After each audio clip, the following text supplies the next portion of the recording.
Okay so let's start the class. ठीक है, तो हम कल पढ़ रहे थे अबाउट द अकबर। ठीक है, तो अकबर में we will study about his religious policy. After the religious policy हम कुछ इवेंट्स देखेंगे। तो पहले इवेंट्स ही देख लेते हैं, बट सम की इवेंट या फिर important years during the rain of Akbar. ठीक है, कुछ इम्पोर्टेंट ईयर्स होंगे। ठीक है,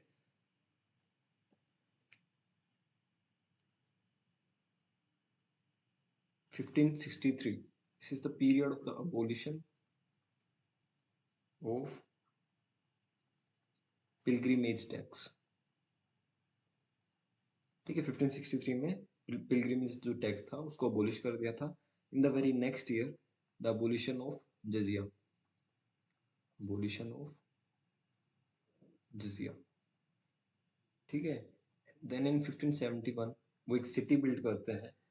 ही laid the foundation for the Fatehpur Sikri, Fatehpur Sikri. ठीक है, एंड इन 1575 द इबादत खाना वाज बिल्ट, इबादत खाना। ठीक है, इन 1582 he finally proclaimed the दीन-ए-इलाही। ठीक है, दीन-ए-इलाही बोल लो या फिर तौहीद-ए-इलाही बोल लो, that are the same thing. ठीक है, तो अकबर के कोर्ट में ना 9 ज्वेल्स होते थे या फिर नवरत्न होते थे। ठीक है, तो उनमें कौन कौन आते थे? We should have. ठीक है, पहला होता था बीरबल होता था। He was mainly the administrator kind of person. फिर एक अबुल फजल होते थे, एक फैजी होते थे, एंड ये दोनों भाई थे। उसके बाद टोडरमल थे, he was the finance minister. Then Bhagwan Das थे, भगवान दास। देन मान सिंह। ठीक है, ये दोनों मनसबदार थे। ये जो भारमल था, भारमल के दोनों पोते थे। ठीक है, दे आर द ग्रैंडसन। उसके बाद तानसेन एंड अब्दुल रहीम खाने खाना, खाने खाना। लास्टली द मुल्ला दो प्याजा। ठीक है, तो ये नवरत्न हमें अकबर के कोर्ट में दिखते हैं। ठीक है, इसी पीरियड में उनके कोर्ट में हमें एक और व्यक्ति दिखते हैं जिनका नाम है तुलसीदास। ठीक है, and his famous book we all know Ramcharitmanas, Ramcharitmanas. वो भी इसी पीरियड से बिलोंग करते हैं। ठीक है, तो he is basically known as the real founder of the Mughal India. ठीक है, तो इस टाइम में क्या होता है, जो बीरबल होता है, बीरबल की हमें पता है किस तरीके से डेथ होती है। उसकी बैटल होती है एक ट्राइब के साथ, that is the Yousafzai, Yousafzai tribe होती है, उसके साथ बीरबल की लड़ाई होती है जिसमें बीरबल की डेथ होती है। ठीक है, इस तरीके से जो अबुल फजल है वो एक वीर सिंह होता है बुंदेला से, ही विल किल हिम। ठीक है, तो इस टाइम में ना एक ऑफिशियल लैंग्वेज का क्वेश्चन भी बन सकता है अकबर के टाइम में, but is the official language of Mughal India.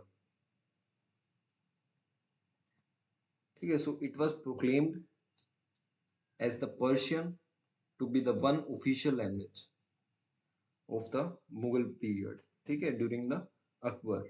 ठीक है, now come to the timeline of this religious policy. ठीक है, these were some other points that I want to mention. Come to the timeline.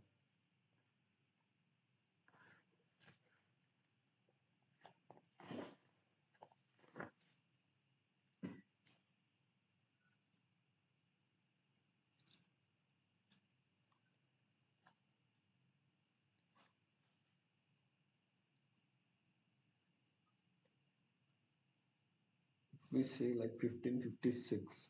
ठीक है, so it was mostly जो अकबर था, he was initially में he was very devout kind of Sunni person। Then उसकी मुलाकात होती है हमारे जो पर्शिया के ट्यूटर होते हैं अब्दुल लतीफ से, अब्दुल लतीफ जो कि शिया टीचर शिया ट्यूटर थे। ठीक है, इसी टाइम पे वो इन्फ्लुएंस होते हैं from the Sufi saint Muinuddin Chishti. ठीक है, अजमेर। इनसे काफी इन्फ्लुएंस होता है। 1562 में he got married with Jodha Bai.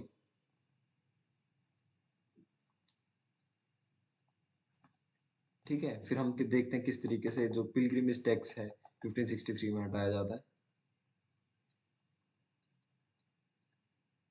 ठीक है, धीरे धीरे वो और सेक्युलर बनते जा रहे थे। ठीक है, पिलग्रिमेज टैक्स को हटाया गया। Then in the very next year jizya पे बैन लगाया गया। ये अकबर की रिलीजियस पॉलिसी हम डिस्कस कर रहे हैं। जजिया को बैन कर दिया। और इसके कोर्ट में दो पर्सन थे, the Abul Faizi and the Faizi. ठीक है, ये दोनों किसके बेटे थे? They were both the son of this Sheikh Mubarak Nagauri. ठीक है, इसके सन थे and they both were kind of very liberal person. तो इनके कॉन्टेक्ट में भी हमारे जो अकबर हैं वो इसी पीरियड में आते हैं। ठीक है, देन फाइनली इन 1575 इबादत खाना।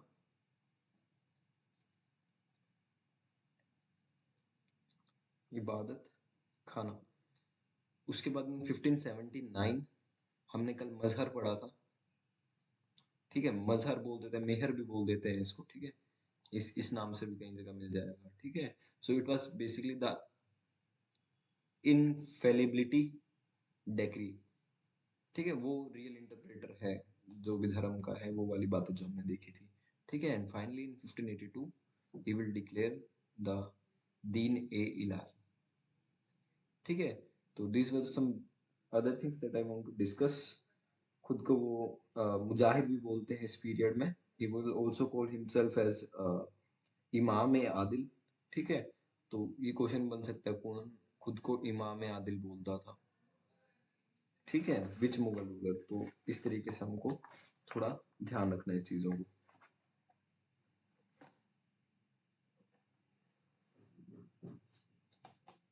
And also in the very next year जब दीन इलाही होता है, कुछ एनिमल्स की सर्टेन किलिंग्स वो बैन भी कर देता है।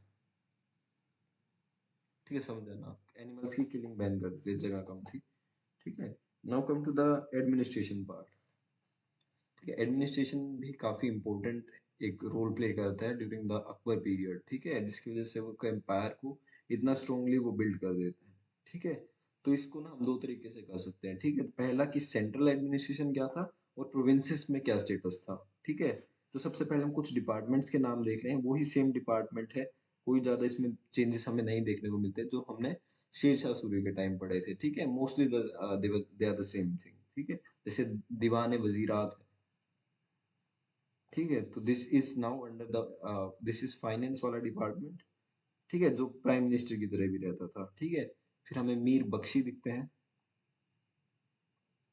ठीक है, तो ही वाज बेसिकली जितनी भी इंटेलिजेंस वाली एजेंसीज थी ना उनका हेड होते थे। ठीक है, इंटेलिजेंस एजेंसीज हेड। ठीक है, फिर उसके बाद होता था दीवान रसालत। जो दीवान रसालत होता this was the foreign ministry during that period. तो इन टर्म से ना मुश्किल से एक दो क्वेश्चन आएगा। ठीक है, बट जो क्वेश्चन आएगा काफी इजी रहेगा। इसी तरीके जैसे रसालत पूछ लिया तो फॉरेन हो गया। ठीक है, फॉरेन मिनिस्ट्री हो गया। तो इस तरीके से इनको एक बार पेपर से भी पहले देख लो, it will be very easy thing to do. ठीक है, so this is again the Insha, तो हमें पता ही है कोरस्पोंडेंस का। काजा हमें पता ही है, काजा इज फॉर द काजी, जो कि हमारा जुडिशरी का डिपार्टमेंट होता है। ठीक है, फिर दीवान बरीद। बरीद का भी हमें पता है, इट इज द इंटेलिजेंस वाला डिपार्टमेंट। ठीक है, so this kind of thing was it the central administration. उसके बाद देखो इसमें और भी कर सकते हैं। दिस ये चीजें तो हमने इन जनरल पढ़ी। उसके अलावा भी सेंट्रल एडमिनिस्ट्रेशन में काफी चीजें होती थी। हम बात करते हैं अहादीस। जो अहादीस होते थे, they were the personal troops of the king. They were the personal troops of the king. ठीक है, इनको ज्यादा सैलरी भी मिलती थी। और इनको कौन हायर करता था? अकबर डायरेक्ट हायर करता था। ठीक है, क्या बोलते थे इनको? अहादीस। ठीक है, वजीर था। वजीर के पास देखो, हालांकि इसके पास फाइनेंस डिपार्टमेंट है, but he don't have that financial power कि वो पैसे यहाँ से वहां ट्रांसफर कर सकता है। He will just act as a link between the administration and the king. ठीक है, तो दोनों के बीच एक कनेक्शन एस्टेब्लिश करता था जो हमारा वजीर होता था। ठीक है, उसको ज्यादा पावर नहीं दी गई थी। ठीक है, मीर बख्शी होता है तो वो जितने भी मनसबदार होते हैं, जितने भी मिलिट्री एडमिनिस्ट्रेशन है, या फिर हम नोबिलिटी की बात करें, उन सब का हेड होता था। ठीक है, तो मीर बख्शी काफी इंपॉर्टेंट पोस्ट हमें दिखती है। ठीक है, तो ये जो सैलरी है ये वजीरों को भी देता था, जागीरों को जागीर देता था लोगों को। सो it was carry kind of very important department. ठीक है, उसके बाद एक पर्सन और होता था, दैट इज दिस मीर समान। ठीक है, तो ये हाउस होल्ड का काम देखता था। ठीक है, कि मुगल दरबार के घर कैसे होंगे, या फिर बेसिकली जो रॉयल हाउस होल्ड होगा, तो ये काफी लॉयल पर्सन होता था जिसपे बहुत ज्यादा विश्वास होता था राजा को। ठीक है, तो हाँ, चीफ ये काजी साहब होते थे, और एक और होता था, दैट इज सदर उ सदर। ठीक है, जो सदर उ सदर होता है, that is also the same person जो काजी काजी होते थे। ठीक है, तो जो ये डिपार्टमेंट होता था, that is the religious department. ठीक है, उसके बाद एक और आता है, दैट इज मुहतासिब। ठीक है, तो जो मुहतासिब था, ये देखता था कि लोग मोरली तो काम कर रहे हैं ना। It will check the morality, it will check the weights, कोई कम ज्यादा तो नहीं कर रहा सामान या फिर वेट में। ठीक है, होता ना कि अगर 2 किलो का बाट है, उसको दिखा दिया 2.5 किलो का। ठीक है, तो इस तरीके की कोई गड़बड़ तो नहीं कर रहा है। ठीक है, ऑडिट है, ऑडिट का काम चेक करना। ठीक है, this was the functions of the Muhtasib. ठीक है, उसके बाद अगर हम बात करें द प्रोविंशियल एडमिनिस्ट्रेशन, जिसको तो हम नए तरीके से समझते हैं। ठीक, consider this as the complete province, and इसको हम डिवाइड करेंगे डिफरेंट कैटेगरीज में। ठीक है, so the firstly we will divide it like this, and this is our the bigger parts जो हमें दिख रहे हैं इस किंगडम के, दैट आर द सूबास। ठीक है, इनको कौन हेड कर रहा है? They were headed by this subedar. ठीक है, इसका काम क्या है? लॉ एंड ऑर्डर को मेंटेन करना और रिवेन्यू कलेक्ट करना। ठीक है, after the suba we have second thing,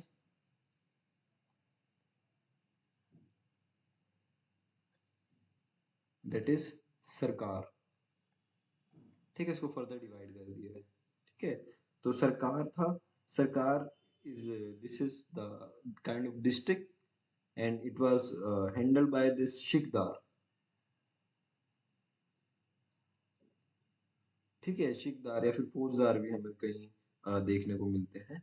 ठीक है, इसको अगर हम फर्दर डिवाइड करते हैं, दिस इज द परगना। यहाँ पे हमें कानूगो दिखता है। ठीक है, या फिर शिकदार भी हमें यहाँ दिखता है, अमीन भी हमें यहाँ दिखता है। ठीक है, तो डिफरेंट डिफरेंट पोस्ट के पर्सन हमें यहाँ दिखते हैं। ठीक है, the main thing is the Shiqdar, Amin, and the Qanungo. ठीक है, और बीच बीच में ना कुछ ऐसे टाउन्स भी होते हैं। ठीक है, जो अलग से मेन टाउन होते हैं, तो उन टाउन को कोतवाल हैंडल करता है। ठीक है, तो दीज आर सम, उसके बाद बिल्कुल इसके अंदर छोटे छोटे विलेजेस हैं, that is the very different thing. ठीक है, तो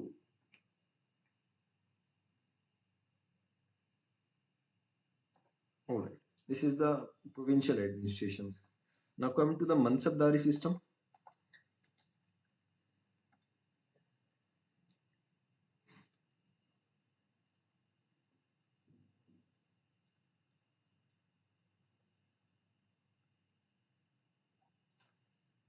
ठीक है, तो जो ये सिस्टम है, this was introduced by the Akbar as a tool of consolidation. ठीक है, तो he just want to consolidate his empire, so that's why he introduced this system, या फिर हम बोल सकते हैं मनसबदारी सिस्टम। ठीक है, तो इसको हम बिल्कुल सिंपली देखें तो it was a numerical ranking system.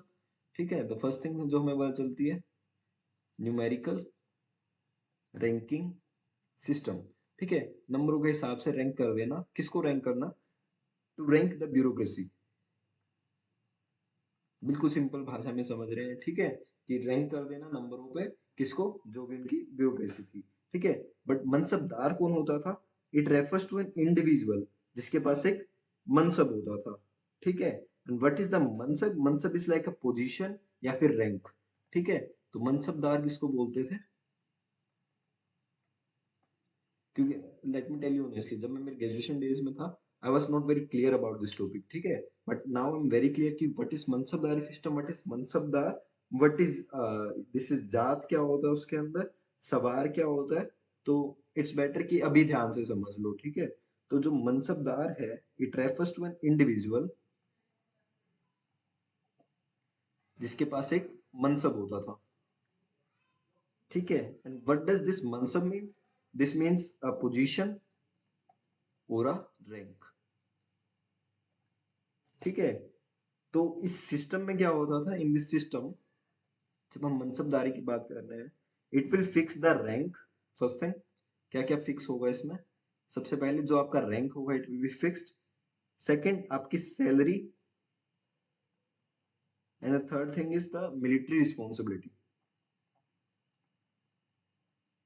ठीक है। आपकी तीनों चीजें फिक्स कर दी जाएगी, आपको एक नंबर दे दिया जाएगा, एंड उसके साथ ही आपका रैंक फिक्स हो जाएगा। अगर लेट से जैसे हम पबजी वाला गेम खेलते हैं ना, तो पबजी में क्या होता है, आपका एक रैंक होता है, कोई गोल्ड होता है, कोई डायमंड होता है, इस तरीके से होता होगा, आई डोंट नो। बट उस तरीके से आपका रैंक फिक्स हो जाता है, आपको फिर मेरे ख्याल से वो रूम वगैरह मिलते हैं खेलने के लिए। तो वो वाली चीज, जिसका जितना ज्यादा रैंक होगा उसको उतने ज्यादा रूम मिलता है, कैसे सही होता है, ठीक है। तो आपका एक फिक्स हो जाता है। इसी तरीके से मनसबदारी में था, ठीक है, आपका रैंक फिक्स कर दिया जाता था, आपकी सैलरी फिक्स कर दी जाती थी, एंड उसी रैंक के हिसाब से आपकी मिलिट्री के लिए रिस्पॉन्सिबिलिटी, यानी अगर आपका सबसे ज्यादा रैंक है, तो आपको मिलिट्री भी, आपकी जो सेना आपको रखनी पड़ेगी अपने अंडर, जो कंट्रोल करनी है, उसकी भी रिस्पॉन्सिबिलिटी आपकी ज्यादा होगी, और आपको सैलरी भी ज्यादा मिलेगी, ठीक है। तो this was the basic system, ठीक है। बट अब जो ये रैंक है और ये सैलरी है, ये किस तरीके से डिटरमाइन होता था? This was determined by a numerical value. This was determined by a numerical value, ठीक है। एक वैल्यू कोई भी, लेट्स से नंबर मान लो, उससे डिसाइड होगी, और उस न्यूमेरिकल वैल्यू को क्या बोला जाता था? जात बोला जाता था, ठीक है। क्लियर ना यहाँ तक? ठीक है। तो शुरू में क्या होता था, सबका मतलब एक ही रैंक होता था, जिसको मनसब बोलते थे, ठीक है। Initially there was just one rank. Initially अगर हम बात करें, तो सिर्फ एक रैंक होता था, जिसको हम मनसब बोलते थे, ठीक है। जब अकबर का लगभग ये हम 1594 की बात करें, that was his 40th year, ठीक है। तो इसमें जो रैंक्स हैं, इनको पहले एक ही रैंक था कि मनसब मनसब है, ठीक है। उसको दो दो चीजों में डिवाइड कर दिया गया, ठीक है। That was, first one is the Jat and the second one is the सवार। देखो क्या हुआ, तो हमें पता चल गया रैंक फिक्स है, सैलरी फिक्स है, मिलिट्री रिस्पॉन्सिबिलिटी फिक्स है। रैंक और सैलरी किससे डिवाइड होगी? एक न्यूमेरिकल वैल्यू से डिसाइड होगी, जिसको जात बोला जाएगा, ठीक है। शुरू में क्या होता था, एक ही रैंक होता था, जिसको सब मनसब बोलते थे, ठीक है।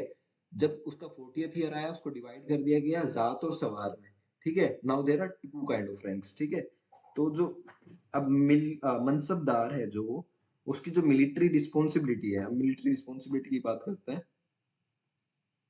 दिस मिलिट्री रिस्पॉन्सिबिलिटी, ये इसमें क्या चाहिए था कि जो मनसबदार है, उसको एक मेंटेन करना होता था, एक specified number of this sawar,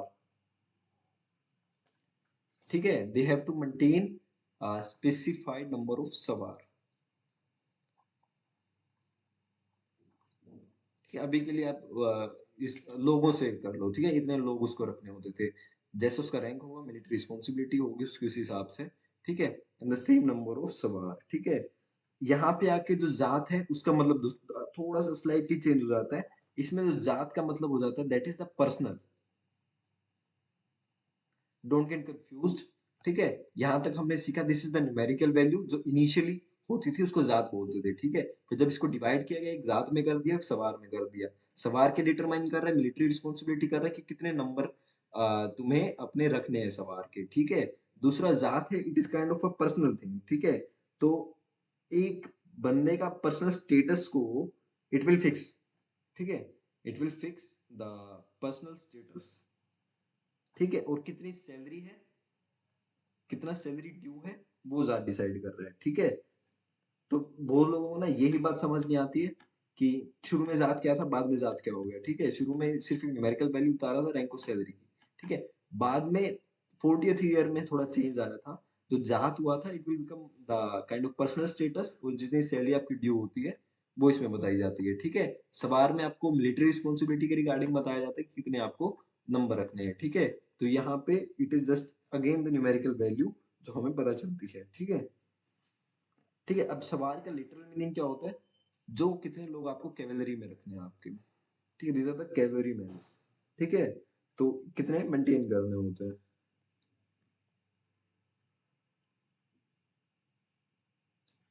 ठीक है। उसके बाद एक सिस्टम और इंट्रोड्यूस होता है, I know this is kind of confusing, but it is, अगर ध्यान से सुन रहे हो तो आई गेस वेरी बहुत अच्छे से क्लियर होगा, ठीक है। And let me tell you honestly, बहुत अगर बुक से पढ़ोगे समझ नहीं आता है, ऑनेस्टली मुझे भी नहीं आया था, ठीक है।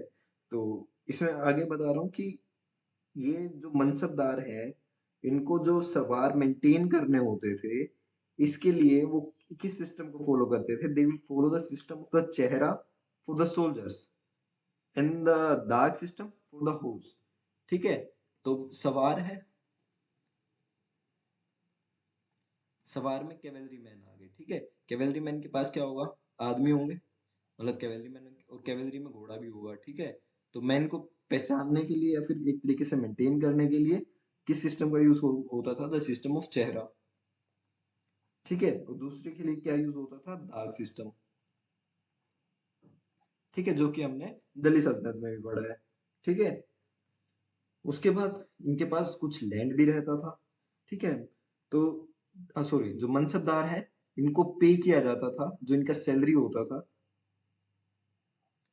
इन द कैश, ठीक है, या तो कैश में दिया जाता था या फिर जागीर दी जाती थी इनको, ठीक है। काफी इंपॉर्टेंट पॉइंट है, क्योंकि जब हम डिस्कस करेंगे मुगल इंडिया का डिक्लाइन क्यों हुआ, तो वहाँ ये इंपॉर्टेंट पॉइंट हमें बहुत बार मिस हो जाता है, बट अभी समझ लेते हैं इसको थोड़ा थोड़ा, ठीक है। जो उनको सैलरी दी जाती थी, कैश में दी जाती थी या फिर जागीर में दी जाती थी, ठीक है।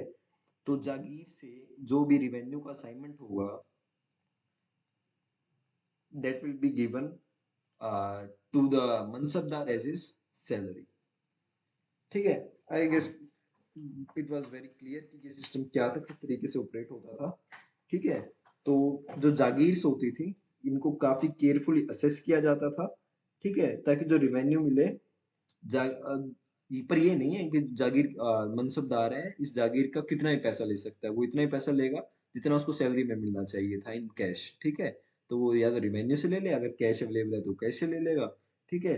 तो काफी अच्छे तरीके से इसको असेस किया जाता था during the time of Akbar only, ठीक है, अकबर की बात कर रहे हैं, ठीक है। काफी अच्छे से इसको असेस किया जाता था, और सैलरी ऑलमोस्ट इक्वल ही मिलती थी from this land assignment also, ठीक है।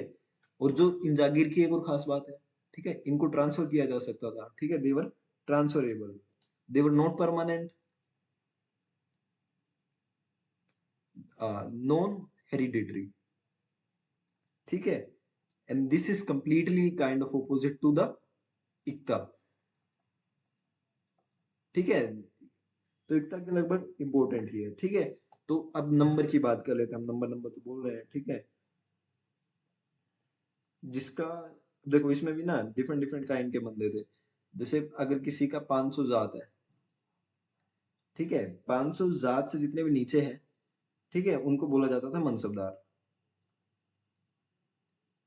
ठीक है। उसके बाद अगर हम बात करें जो 500 से लेके 2500 तक के हैं, उनको बोला जाता था आमिर्स, ठीक है। उसके बाद अगर हम बात करें जिसका 2500 से ज्यादा है,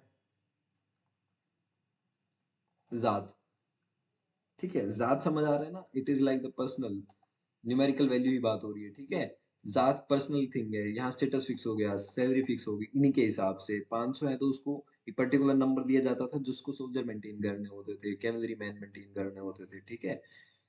इनको आमिर बोला जाता था, 2500 से ऊपर वाले को बोला जाता आमिर ए उम्दा, आमिर ए उम्दा, या फिर इनको उम्दा ए आजम के नाम से भी बोला जाता था, उम्दा ए आजम, ठीक है। फर्दर इस रैंक में क्या होता है, जब जहांगीर आते हैं, और शाहजहां आते हैं। जिस तरीके से हमने ये देखा कि यहाँ डिवाइड हुआ जात और सवार में, इसको फर्दर डिवाइड कर दिया गया किस चीज में, it was further divided into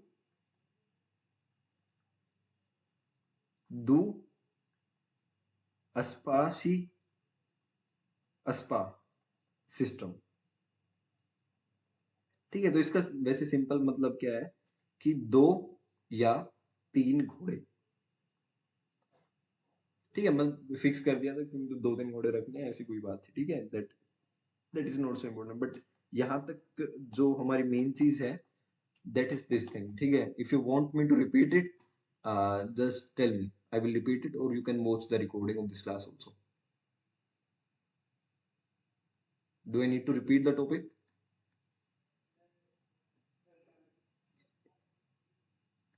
okay, तो in the mansabdari it is kind of a numerical ranking system. किसका? ब्यूरोक्रेसी का। ठीक है, जो मनसबदार होते थे, they they were the individual, and उनको एक मनसब दिया जाता था। This is kind of a rank और अ पोजीशन, जिसके अंदर उनकी तीन चीजें फिक्स होती थी: रैंक, सैलरी और मिलिट्री रिस्पॉन्सिबिलिटी। ठीक है, रैंक और सैलरी को मिला के this is the numerical value. जो हमने नंबर की बात की, जैसे 500, 2500, ठीक है, तो उसको जात बोला जाता था। ठीक है, जो शुरू में क्या होता था, एक ही रैंक होता था जिसको मनसब बोलते थे। बाद में वो जात और सवार में डिवाइड हो गया in the 40th region of year of Akbar. ठीक है, तो जो जात होता था it will become more personal, जिसके अंदर एक पर्सन का स्टेटस है वो फिक्स हो जाता था। जितनी भी सैलरी होती थी वो भी यहीं से डिसाइड होती थी। ठीक है, जात के सेम ही रहता, बट इसमें एक डिवीजन हमें दिखता है। ठीक है, सवार होता था, इसके अंदर कैवलरी मैन रखने होते थे, जिसमें मैन और हॉर्स होते हैं, जिनको चेहरा सिस्टम से और हॉर्स को दाग सिस्टम से कंट्रोल किया जाता था। ठीक है, तो जितना आपका रैंक होगा उसी हिसाब से आपको पर्टिकुलर नंबर या फिर स्पेसिफाइड नंबर ऑफ सवार रखने होंगे। ठीक है, और किस तरीके से इनको पेमेंट दी जाती थी, they were paid in the cash form या फिर इनको जागीर दी जाती थी। ठीक है, जो इसका रेवेन्यू असाइनमेंट होता था वो इनको इतना ही दिया जाता था ताकि जो इनकी सैलरी है वो उसके बराबर पहुंच जाए। ठीक है, it is kind of opposite to iqta, क्योंकि इट वाज जो जागीर होती है ट्रांसफर हो सकती थी, परमानेंट नहीं थी, हेरिडिटरी नहीं थी। ठीक है, जिसका 500 जात होता था या फिर उससे कम होता था उसको मनसबदार बोलते थे। जिसका 500 से 2500 होता था उसको आमिर बोलते थे।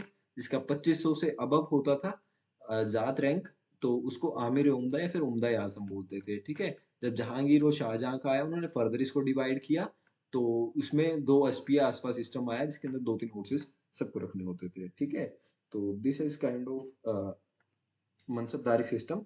बुक से मैं मुझसे लिख के ले लो अगर तुम्हें बुक से ये इतना अच्छे से समझ आ जाए। ठीक है, क्योंकि बुक में आई नो कि मेरे टाइम में मुझे तो नहीं आया था। ठीक है, तो काफी अच्छे से इसको समझ लिया, तो एक बार रिकॉर्डिंग में भी देख लेना, तुम्हारा बिल्कुल क्लियर हो जाएगा। ठीक है, देखो उसके बाद कई और सिस्टम थे, जैसे जब्ती सिस्टम भी था। ठीक है, इनको इतना डीपली पढ़ने की जरूरत नहीं है, बट मैं बता देता हूँ। ठीक है, तो क्या होता था, जो एवरेज प्रोड्यूस होती थी डिफरेंट क्रॉप्स की, एज वेल एज जो प्राइस होता था जो प्रिवेल कर रहा है लगभग लास्ट के 10 साल से। ठीक है, उनको कैलकुलेट करते थे और उस हिसाब से जो हमारा लैंड रिवेन्यू है वो फिक्स किया जाता था। ठीक है, तो इसमें लैंड इतना याद रखना है, लैंड रिवेन्यू को किस तरीके से फिक्स करते थे, on the based of 10 year assessment. ठीक है, जो टैक्स लिया जाता था 1/3 लिया जाता था इन दिस सिस्टम। और फार्मर्स के पास चॉइस थी कि वो या तो कैश में दे सकते हैं या फिर अपना काइंड में दे सकते हैं। ठीक है, एंड हाँ, इसको एक नाम से और जाना जाता है क्योंकि it was introduced by the Todarmal, जिसको टोडरमल बंदोबस्त भी बोलते हैं। ठीक है, इसका एक और नाम है दैट इज 10 साला सिस्टम। 10 साला क्यों बोल रहे हैं, 10 साल में होता है। ठीक है, 10 यानी 10, साल यानी 10, साल ईयर। ठीक है, उसके बाद एक टैक्स और होता था जिसको बोलते थे घल्ला बख्शी। ठीक है, जो घल्ला बख्शी होता था this is kind of a pre harvest, harvest होने से पहले जो लिया टैक्स लिया जाता था। ठीक है, तो कितनी क्रॉप खड़ी है उस हिसाब से जो टैक्स लिया जाता था, that is kind of ghalla bakhshi. ठीक है, फसलें ली जाती थी, इसमें कैश नहीं लिया जाता था। ठीक है, ठीक है, घल्ला बख्शी इतना याद रखना, इट इज प्री हार्वेस्ट। उसके बाद बटाई, सेकंड, बटाई क्या होता था, कटने के बाद, post harvest.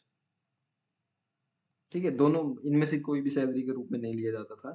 Third one is the एक नसक। ठीक है, नसाक क्या होता था, एक रफ कैलकुलेशन होती थी जो अमाउंट पे करनी थी पीजेंट को, ठीक है? जो पिछले सालों से पे कर रहा है उस हिसाब से जो नस्क होता है, it is kind of the payment जो एक पीजेंट को देना होता था बेस्ड ऑन लास्ट ईयर या फिर प्रीवियस पेमेंट, जितना रिवेन्यू या फिर टैक्स पीजेंट को देना होता है, ठीक है? I guess this topics are very अच्छे से समझ आए होंगे, ठीक है? तो उसके बाद अगर हम बात करें डिफरेंट डिफरेंट टाइप ऑफ हमें लैंड देखते हैं। एक क्वेश्चन यहाँ से मान के चल लो, बहुत चांसेस है यहाँ से क्वेश्चन आएगा, ठीक है? तो ज्यादा नहीं, 5 6 8 कुछ टर्म होंगी, 8 टर्म बता रहा हूँ सिर्फ, उनको अच्छे से क्लास में ही याद कर लेना, अच्छे से रिवाइज करना, ठीक है? तो एक लैंड होते थे जिसपे हम कल्टीवेशन कर सकते हैं, that is the cultivable land, ठीक है? देखो क्लास की रिकॉर्डिंग है, जब ये बैच ओवर होगा पेपर आएगा तो I will definitely show you कि कल्टीवेबल लैंड से क्वेश्चन आया हुआ है, ठीक है? तो इसको अच्छे से करना, ठीक है? तो द फर्स्ट थिंग इज पोलज। पोलज क्या होता है? This is the land that is under the cultivation every year, land under cultivation every year, ठीक है? जिसपे हर साल खेती हो रही है, उसको पोलज लैंड बोलते हैं। सेकंड इज द पराती लैंड, ठीक है? पराती जिसपे खेती हो सकती है पर उसको खाली छोड़ा गया है, ठीक है? फेलो लैंड, ठीक है? उसके बाद होता है दिस छंचर, छंचर, ठीक है? This is also a fellow land, but इसको फेलो पड़े हुए कितने साल हो गए? 2 3 साल हो गए, ठीक है? उसके बाद आता है बंजर। बंजर भी फेलो लैंड है, पर जिसको कितने साल हो गए? मोर देन 2 3 ईयर्स, ठीक है? उसके बाद हम तकावी।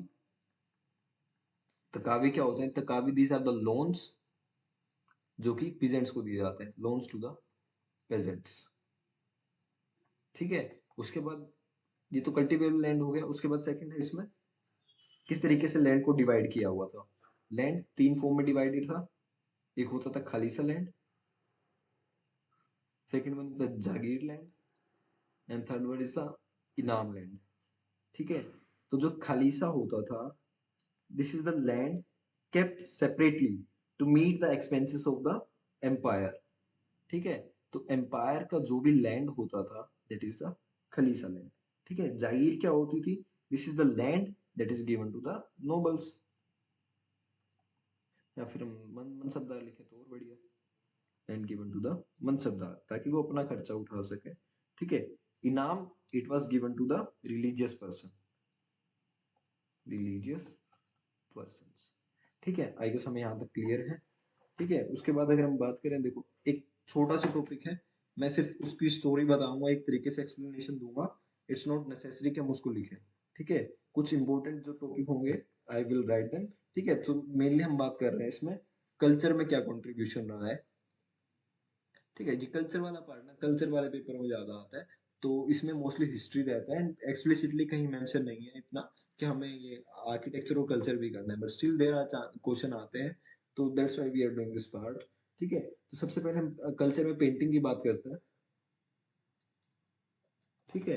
तो जो हुमायूं था, he was the first to establish studio in the India, ठीक है? तो वो 2 लोग लेके आता है जो पेंटिंग से रिलेटेड होते हैं।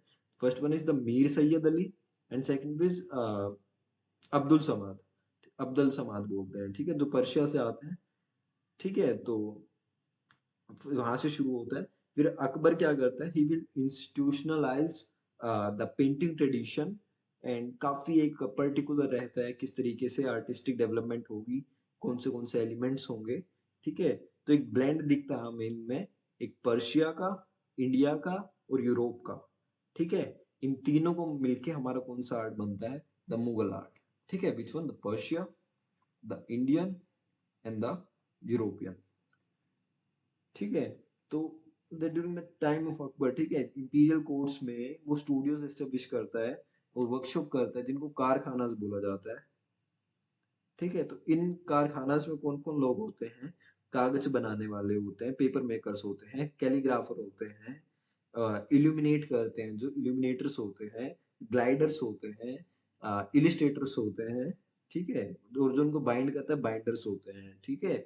तो this was some activities in the karkhana, ठीक है। तो जो अर्लीस्ट पेंटिंग का एक प्रोजेक्ट दिया गया था during the time of Akbar, उसका नाम था तुतीनामा, ठीक है। It is one of the painting project during the time of Akbar, ठीक है। तो इसके अंदर क्या होता है, तो इसमें ना पर्शियन एक स्टोरी दिखाई जाती है जो कि लगभग 50 52 पार्ट्स में डिवाइडेड होती है, ठीक है। तो इसके अंदर ढाई, देखो हाँ, गूगल करना, miniature paintings of Mughals, very beautiful. मैंने असल असल में देखी है।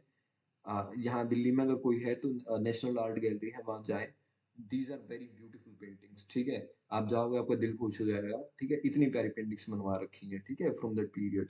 तो ये जितने भी मिनिएचर पेंटिंग्स है, इनको काफी तूतीनामा, इसमें 250 लोग लगे थे इस 52 चैप्टर्स को बनाने के लिए, ठीक है।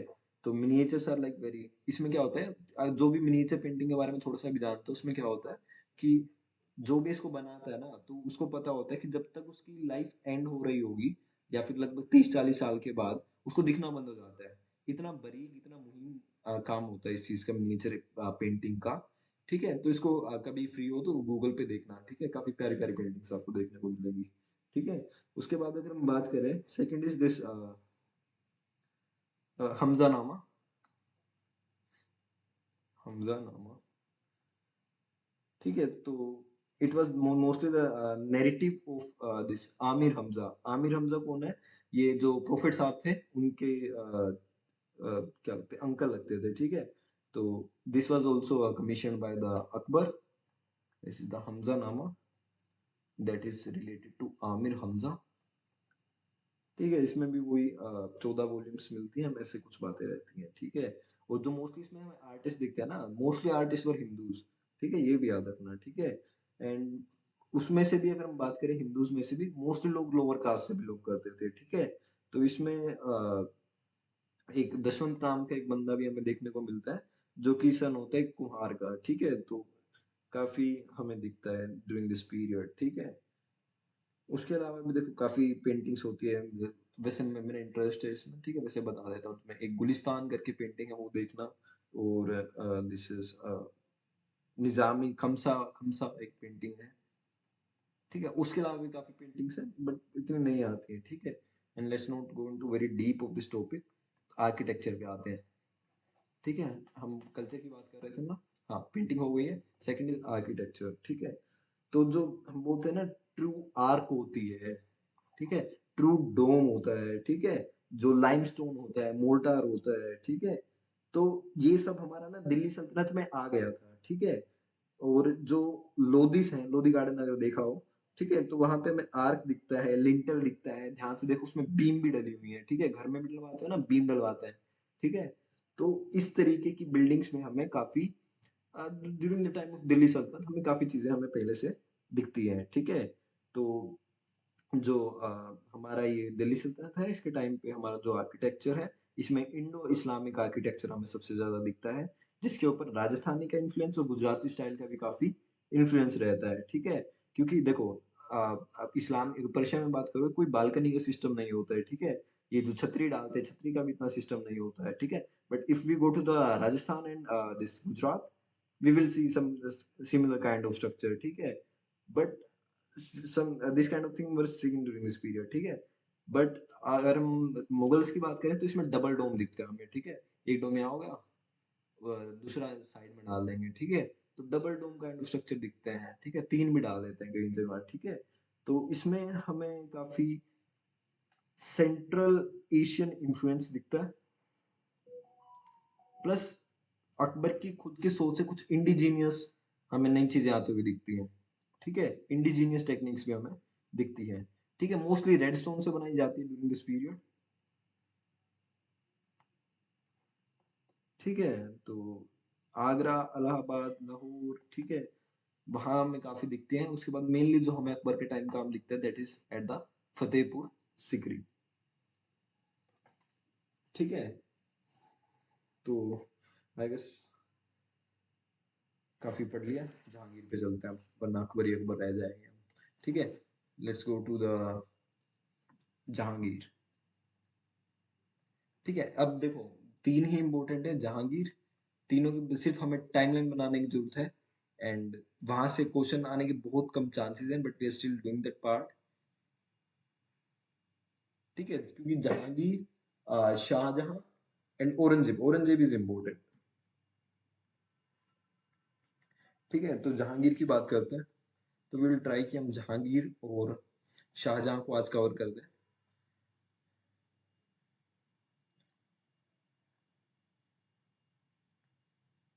ठीक है, तो कुछ पॉइंट बता रहा हूँ, बस अभी लिख लो, मैं एक्सप्लेन साथ साथ के साथ कर दूंगा। 1599 जॉन मिल्टन हेल आता है उनकी दरबार दरबार में। ठीक है, उसके बाद 1605, राइट,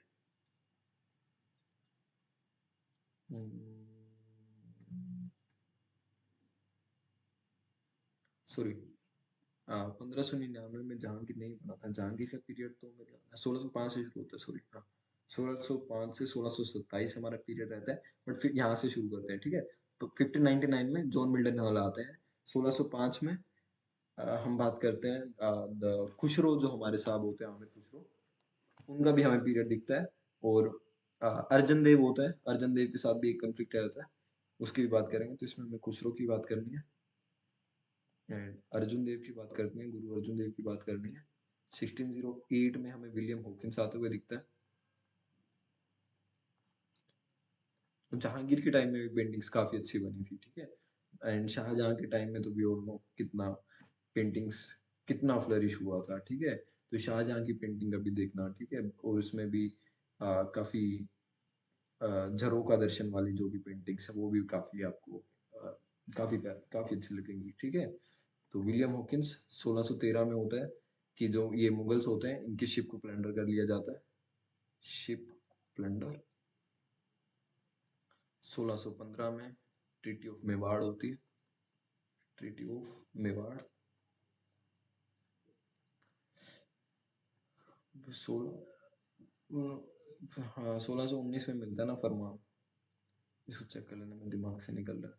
ठीक है, थॉमस रो फरमान ले जाते हैं।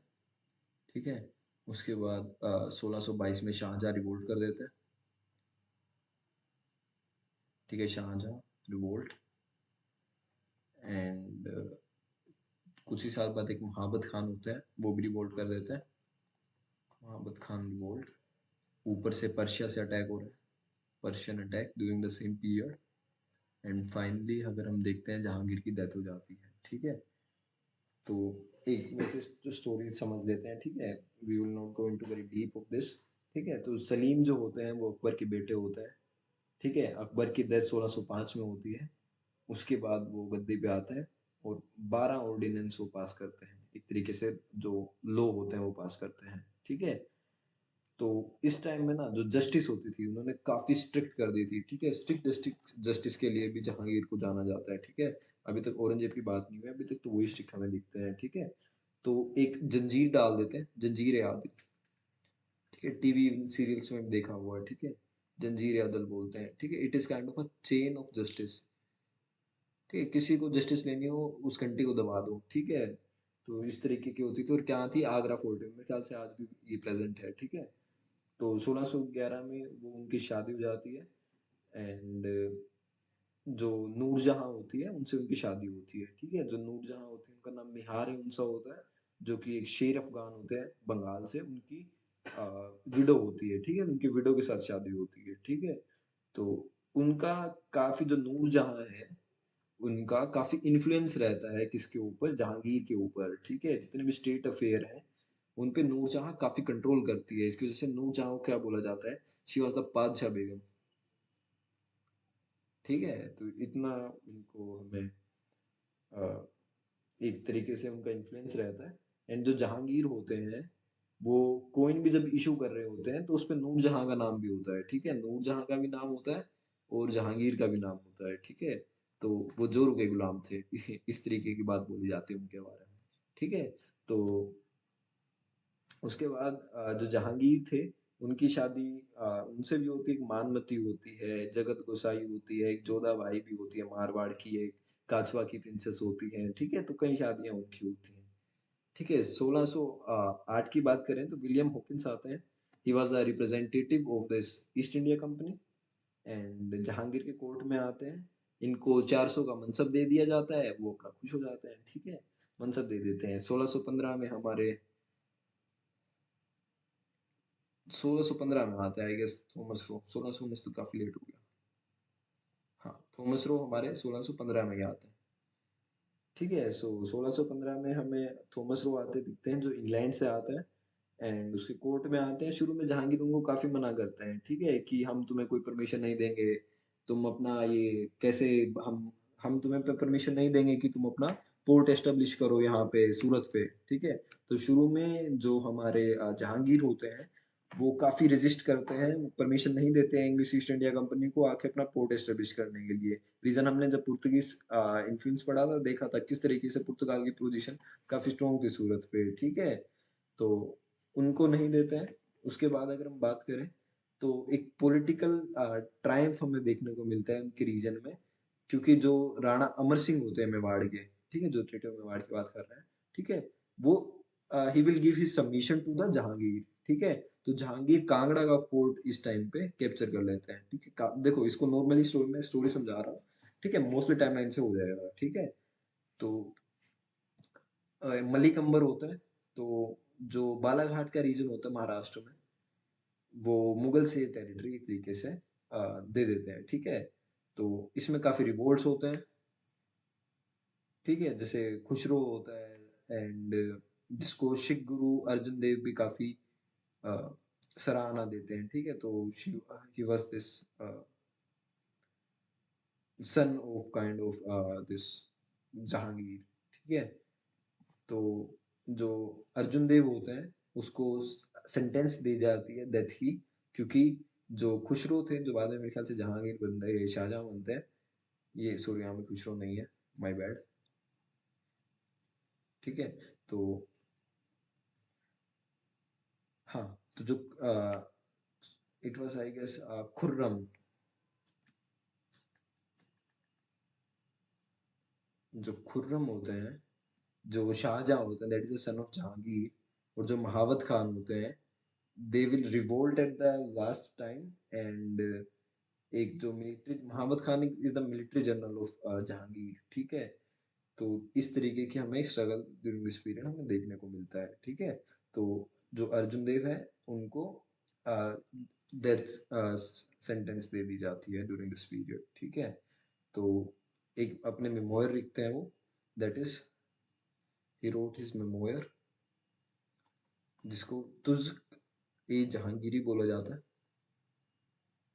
That is in the Persian, ठीक है। तो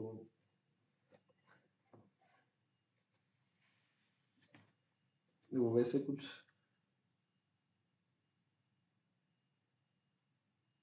हम्म, हाँ, तो खुसरो भी हाँ, शुरू में क्या होता था, it was Khurram is Shahjahan, ठीक है। I guess I am getting clarity now, ठीक है। तो शुरू में था उनका एक सबसे छोटा बेटा होता था, जहाँ जिसका नाम खुसरो था, ठीक है। तो शुरू में वो काफी रिवोल्ट करता है, किसके इन्फ्लुएंस में, अर्जुन देव के इन्फ्लुएंस में, ठीक है। तो उसके इन्फ्लुएंस में आने की वजह से अर्जुन देव को मार दिया जाता है, ठीक है। लास्ट में फिर जो खुर्रम होते हैं, खुर्रम इज द शाहजहां, ठीक है, वो भी रिवोल्ट करते हैं, ठीक है। तो don't get confuse into it, ठीक है। तो जो पांचवे गुरु होते हैं अर्जुन देव, जो खुसरो है उसको काफी हेल्प करते हैं। तो जब वो जहांगीर उनको कहते हैं कि गुरु अर्जन देव मेरे पास आओ, तो उनको नहीं बुलाते, उनको काफी टॉर्चर करके उनको डेथ दी जाती है, ठीक है। तो यहीं से हमारा मुगलों और सिखों के बीच में कॉन्फ्लिक्ट शुरू होता हुआ दिखता है, ठीक है।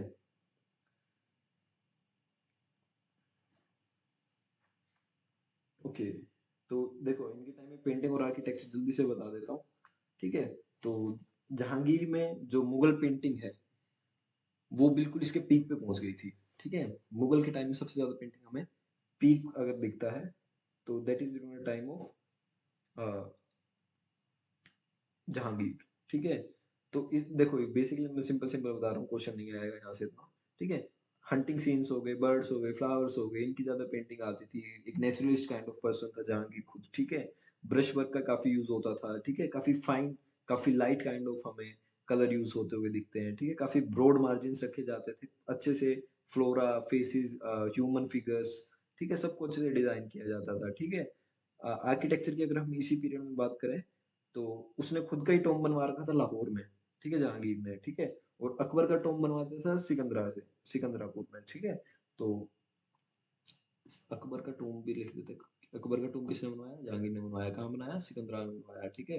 और यहाँ पे हमें देखने को मिलता है, पहले जो लाल पत्थर का यूज हो रहा था, उसकी जगह में यहाँ मार्बल यूज होने लग गया, ठीक है। उसके अलावा जो सबसे ज्यादा सिग्निफिकेंट कंट्रीब्यूशन देखे, तो इसमें नूरजहां जो थी, उसके फादर का एक टूम बनाया गया था आगरा में, ठीक है। तो उसको वो सबसे ज्यादा इम्पोर्टेंट माना जाता है इसमें। एक और टूम है, दैट इज दिस इमादुद्दौला का, ठीक है। तो नूरजहां के टाइम में हुआ था, तो this was also kind of important, ठीक है। उसके बाद शाहजहां आता है। शाहजहां, ठीक है। मोस्टली देखो इसमें अकबर इम्पोर्टेंट है, बाबर इम्पोर्टेंट है, एंड औरंगजेब इम्पोर्टेंट है, ठीक है। वहीं से मोस्टली क्वेश्चन बनते हैं, ठीक है। शाहजहां की बात करते हैं, 1628 से 1658, ठीक है।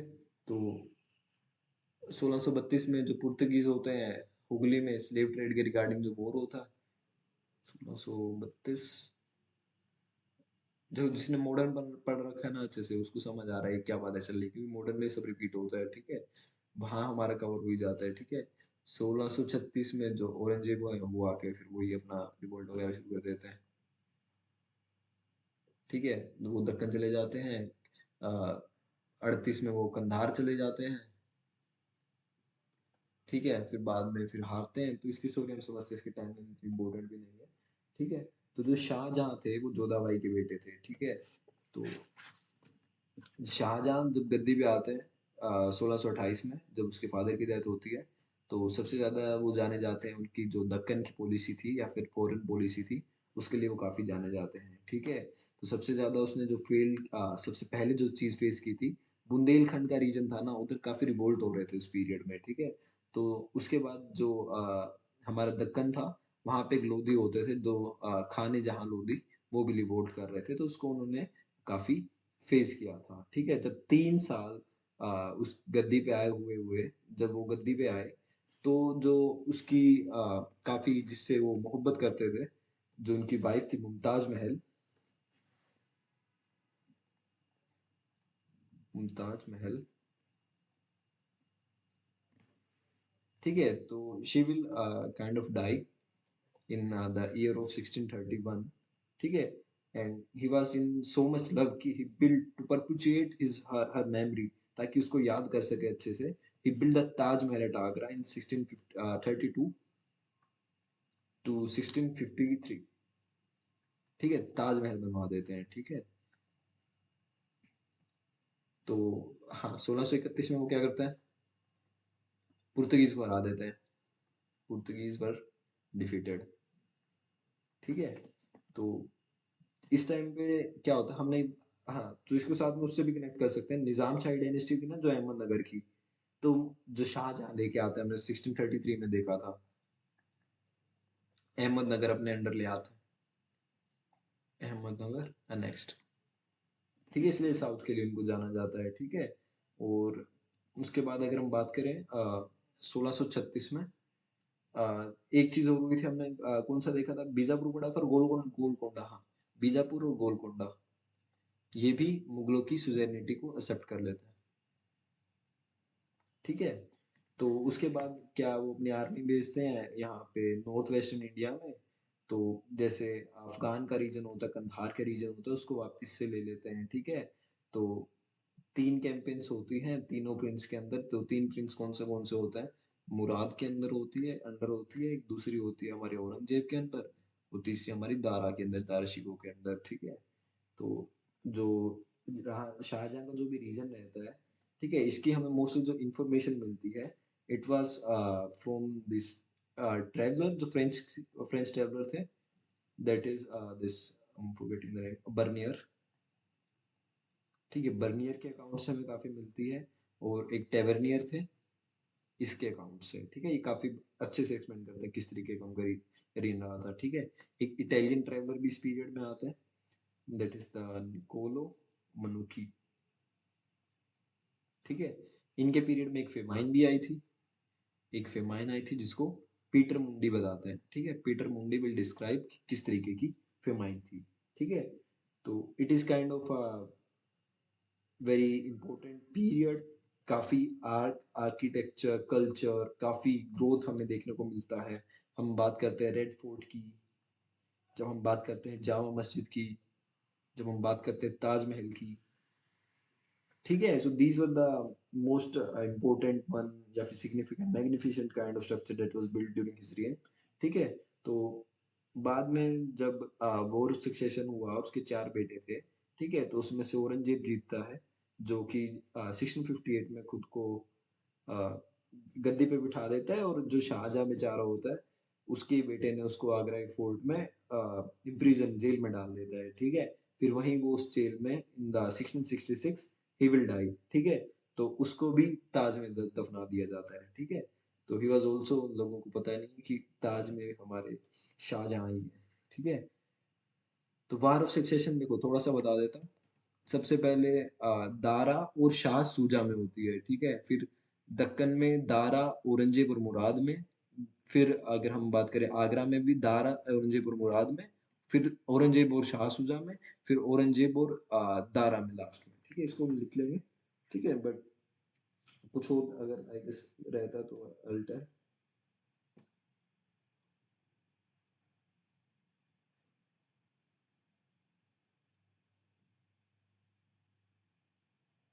ठीक है, अगर थोड़ी और स्टोरी समझनी है आई कैन टेल, बट चलो बता ही देता हूँ। जैसे जो शाहजहाँ था, काफी प्रॉब्लमेटिक आया था, जिसमें नूरजहां काफी रोल रहता है। ठीक है, तो सबसे मतलब थर्ड, तीसरा बेटा था जहांगीर का। और जो नूरजहां थी, वो चाहती थी कि दूसरा बेटा बने। तो एक ग्रुप बनता है जिसको नूरजहां जनता बोलते हैं। तो वो जनता रहते हैं, तो 1611 से 1622 के बीच में टर्निंग पॉइंट जब आता है, जब जहांगीर की हालत खराब हो जाती है। तो जो नूरजहां होती है, जो दूसरा बेटा होता है जिसका नाम शहरयार होता है, तो उसको अपना जो उसका दामाद भी होता है, और उसको वो एक तरीके से कहती है कि वो गद्दी में है, क्योंकि जो शहरयार होता है वो काफी वीक रूलर होता है, और जो नूरजहां उसके ऊपर अपना हुक्म चला सकती है। ठीक है, तो ये बात हमारे इसको शाहजहां को पता चल गई, तो खुर्रम जो था हमारा शाहजहां, तो उसको पता चल गया क्या चल रहा है। ठीक है, तो उसको कहा कि तुम जाओ, नूरजहां कहती है तुम कंधार चले जाओ। ठीक है, उसको पता चल गया ये क्यों भेज रही है। ठीक है, तो वो रिवोल्ट कर देता है। तो इस तरीके से वो गद्दी पे आता है। ठीक है, तो ये भी, और वहां आके फिर वो अपना नाम शाहजहां रख लेता है। ठीक है, पेंटिंग्स की बात करें तो काफी इंपॉर्टेंट पेंटिंग्स हमें दिखती हैं। काफी नहीं पढ़ना है, ठीक है, वे पेंटिंग्स वगैरह ज्यादा ही हो जाएगा। ठीक है, आर्किटेक्चर की बात करें, आर्किटेक्चर थोड़ा सा और इम्पोर्टेंट हो जाता है। ठीक है, तो डबल डोम्स काफी इंपॉर्टेंट हो जाते हैं। रेड फोर्ट बनाया गया था दिल्ली में, ताजमहल आगरा में। ठीक है, तो 1632 से 1643, ईयर चेक कर लेना एक बार ताजमहल का, 1643 तक रहता है, फिर 1653 तक रहता है। I am doubt. ठीक है, तो ताजमहल का ईयर चेक कर लेना। And kind of very beautiful place it is. ठीक है, तो Taj Mahal is kind of a dream in marble. And जो मार्बल होता है, वो मकराना से लेके आते हैं। ठीक है, जो ताजमहल के लिए जो मार्बल चाहिए होता है, कहाँ से आता है? मकराना। मकराना कहाँ है? जोधपुर के पास है। ठीक है, तो इसमें जो कनाल्स होती हैं काइंड ऑफ दो। ठीक है, उसके बाद जो चार बाग वाला हमें गार्डन होता है वो दिखता है। ठीक है, कल से हम औरंगजेब शुरू करेंगे, एंड सबसे हम यहीं से शुरू करेंगे, वॉर ऑफ सक्सेशन कैसे शुरू होता है ड्यूरिंग दिस पीरियड। ठीक है, but let me give you a brief idea.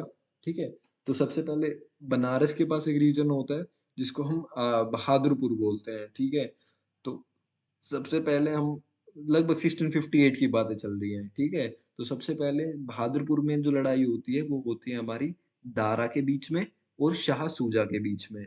ठीक है, तो चार बेटे होते थे, एक दारा होता था, एक शाह सूजा होता था, एक औरंगजेब था, एक मुराद था। ठीक है, तो जो पहली बैटल होती है उसमें हमारे दारा जीत जाते हैं। ठीक है, मतलब कोई जीते ना जीते, मतलब ये याद रखना फाइनली हमारा औरंगजेब जीता था। ठीक है, फिर उसकी उज्जैन के पास एक जगह है धर्मात। ठीक है, वहां पे दारा की, औरंगजेब की और मुराद की। ठीक है, जिसमें औरंगजेब और मुराद साथ में आ जाते हैं, और जो दारा होते हैं वो दूसरी साइड रहते हैं। ठीक है, उसके बाद फिर आगरा के पास होती है, जिसको दिस इज़ वॉर ऑफ सुमुगढ़ बोलते हैं, ठीक है? इसमें वी दारा और औरंगज़ेब और मुराद रहते हैं, ठीक है? फिर इलाहाबाद के पास होती है जिसको वार ऑफ खजुआ बोलते हैं, इसमें औरंगज़ेब और शाह सूजा होते हैं, ठीक है? And finally the last battle that is in the March 1659 जो अजमेर के पास होती है द बैटल या फिर वॉर ऑफ देवराई जिसमें औरंगज़ेब और दारा होते हैं, ठीक है? तो इस तरीके से जो ये धर्मत की जो ये लड़ाई होती है उसमें भी आते हैं, ठीक है? तो इसकी स्टोरी हम कल कवर करेंगे। But for now I guess this topic is very clear. आज की क्लास काफ़ी प्यारी रही है, तो मेक श्योर अगर रिकॉर्डिंग देख रहे हो इसके 2x पे देख लेना, that will be very beneficial for you.